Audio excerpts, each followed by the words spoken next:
Hello again everyone and welcome to my class. You're here again with Maestra Rhea in my channel Maestria. So before we proceed, please don't forget to hit the subscribe button, share also my video, and please watch until the end so that you will learn more. So have fun learning today with subject-verb agreement.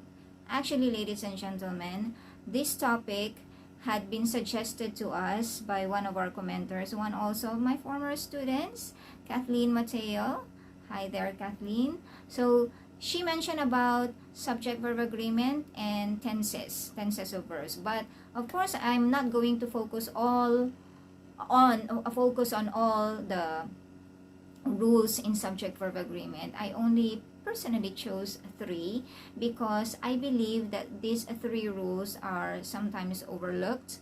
At the same time, these 3 rules are still confusing to most of our students, even to professionals like us in terms of writing, like when we write letters, communication letters, and even when we prepare reports. Okay?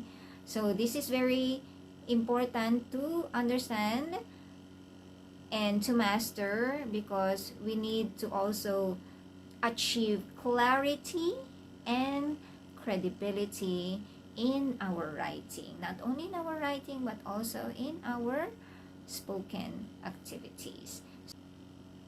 What are these 3 rules that I personally chose? First is when to identify if it's singular or plural for collective nouns as subjects. Second, compound subjects, particularly when using the correlative conjunctions either or and neither nor. And compound subjects, just the same. Compound subjects which are joined by your coordinate conjunctions and. You might ask, why? Is there a possibility that a subject or subjects joined by and would be singular? Yes, ladies and gentlemen, and that's what you're going to find out in our class today or in our video today. So please finish until the end of this video. Let's start and let's enjoy learning.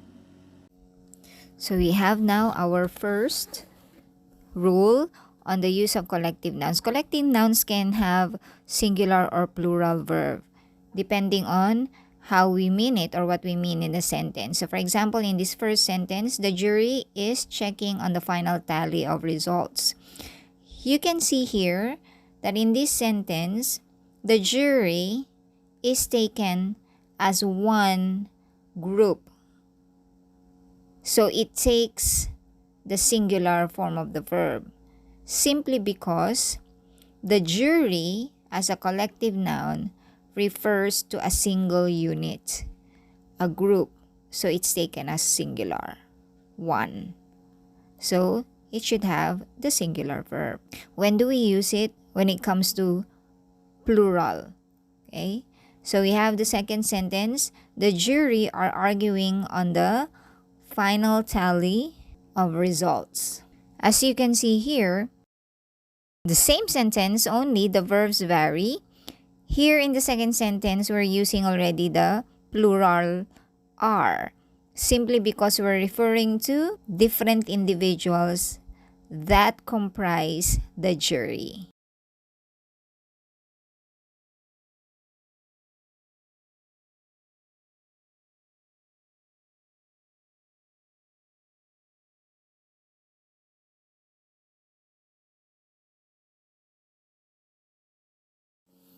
So let's have another example here.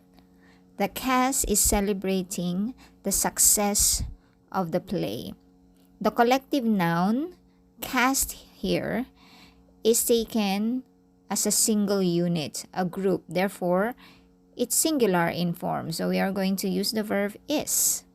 Now in the second sentence, the same collective noun, the cast are practicing their lines for the play.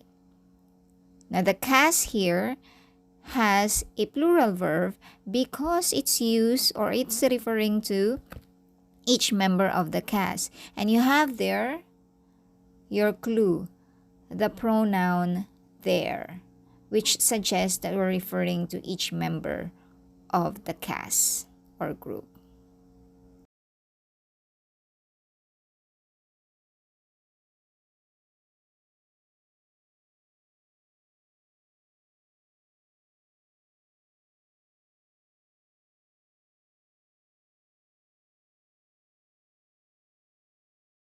Moving on to the next, on correlative conjunctions either or. So in this one, the rule is that whichever is the closest to the verb will take the number of the verb. So whether singular or plural if I say number.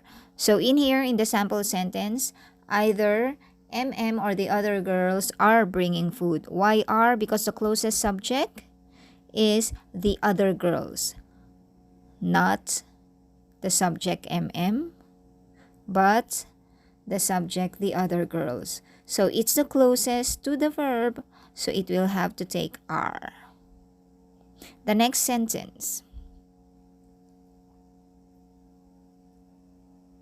Say either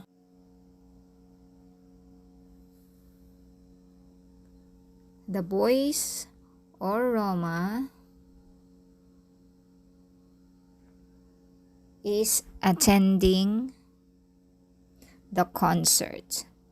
So in this sentence, the closest subject to your verb is Roma. So the verb there to be used should be is. Your subject is not the boys, but Roma, and Roma is singular. That's the rule.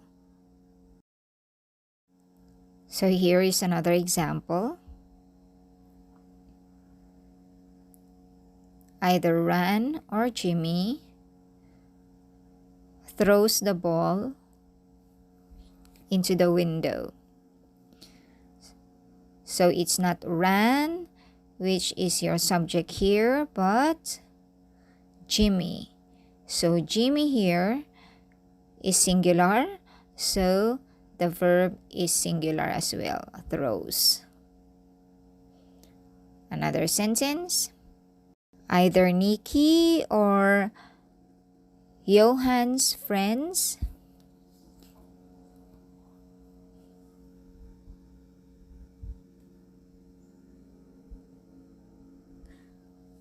watch movies tonight.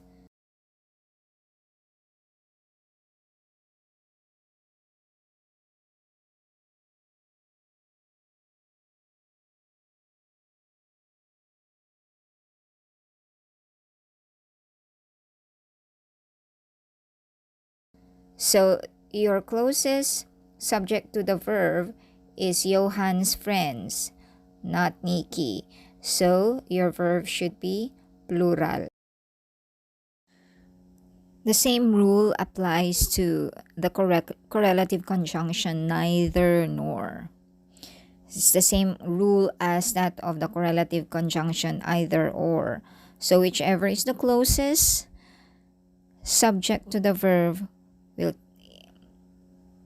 take the verb or the number of the verb. So if the closest subject to the verb is singular, so the verb is singular. If the closest subject is plural, then the verb is also plural.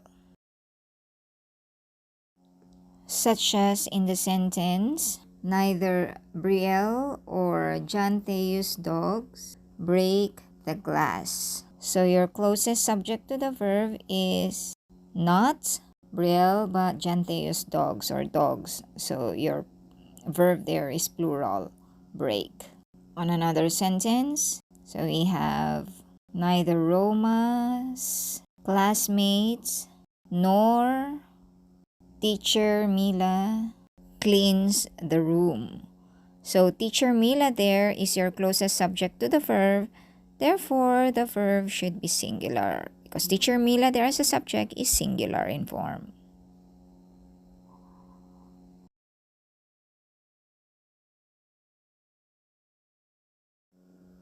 Now let's proceed to the next, which is actually the last, the third rule on the use of your compound subjects joined by the coordinate conjunction "and," such as when we say MM and Roma are sisters. Well, we do understand that we're referring to MM and Roma, so these are two individuals, two different individuals for that matter, so they will take the plural verb. Now, how about if there are two subjects? Yes, they look like compound, but they require a singular verb. Example here. Bread and butter is my favorite breakfast. Bread and butter here are not taken individually. They're taken as one because it's a breakfast meal. So this will take, or this will have the singular verb. Bread and butter. Taken as one. They're combined or joined by a conjunction "and," but both are taken as one singular meal.